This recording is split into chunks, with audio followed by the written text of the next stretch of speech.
Andhra Pradesh textile apparel and garments policy 4.0 2429 ఏదైతే ప్రవేశపెట్టిందో ఆ పాలసీని కూడా కేబినెట్ ఆమోదించడం జరిగిందని చెప్పేసి మనం చేస్తాను. తక్కువ పెట్టుబడితో ఎక్కువ ఉద్యోగ అవకాశాలు కలిగిన రంగం ఈ రంగం అని చెప్పి అపెరల్ అండ్ గార్మెంట్స్ రంగం అని చెప్పేసి మనం చేస్తాను. వచ్చే 5 సంవత్సరాల్లో 10,000 కోట్ల పెట్టుబడి లక్ష్యంగా, అదేవిధంగా 2 లక్షల మందికి ఉద్యోగ అవకాశాలు సాధించే లక్ష్యంగా ఈ పాలసీని తీసుకురావడం జరిగిందని చెప్పేసి మనం చేస్తాను. ఈ 24-29 సమయంలో దాదాపు $1 బిలియన్ ఎగుమతిని సాధించాలని చెప్పేసి ఈ ప్రభుత్వం ఈ పాలసీ ద్వారా, ఈ కూటమి ప్రభుత్వం ఈ పాలసీ ద్వారా లక్ష్యంగా పెట్టుకుందని చెప్పేసి మనం చేస్తాం. మరి ఈ మన రాష్ట్రంలో దీంట్లో నైపుణ్యం కలిగిన జనాభా చాలా ఎక్కువగా ఉన్న విషయం మనకు తెలిసిందే. పద్మశాలీలు కానివ్వండి, ఏదైతే చేనేత కార్మికులు ఉన్నారో వాళ్ళందరికీ కూడా మెరుగ్గా ఉంటుందని చెప్పేసి కూడా నేను మనవి చేస్తాను.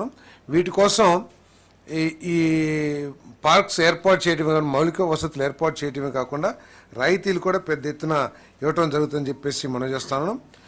పీపీపీ మోడ్లో 5 టెక్స్టైల్ పార్క్స్ని కూడా ఏర్పాటు చేయాలనేది ఈ పాలసీ యొక్క లక్ష్యం అని చెప్పేసి మనం చేస్తా ఉన్నాను.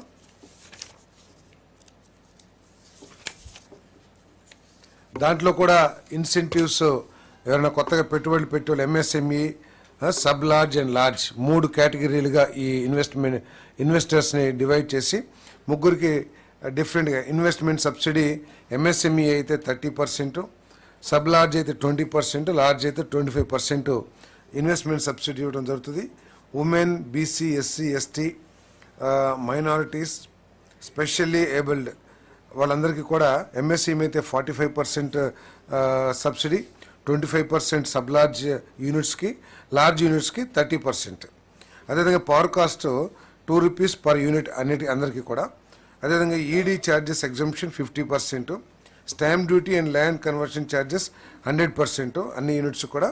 గ్రీన్ టెక్ అడాప్షన్ ఎవరైనా తీసుకొస్తే 25% ఆఫ్ ఎక్విప్మెంట్ కాస్ట్ ఎంఎస్ఎంఈస్కి, 10-15% of project cost sub large యూనిట్స్కి, అదేవిధంగా లార్జ్ యూనిట్స్కి 15-25% సబ్సిడీ ఇవ్వడం జరుగుతుందని చెప్పేసి మనం చేస్తా ఉన్నాం.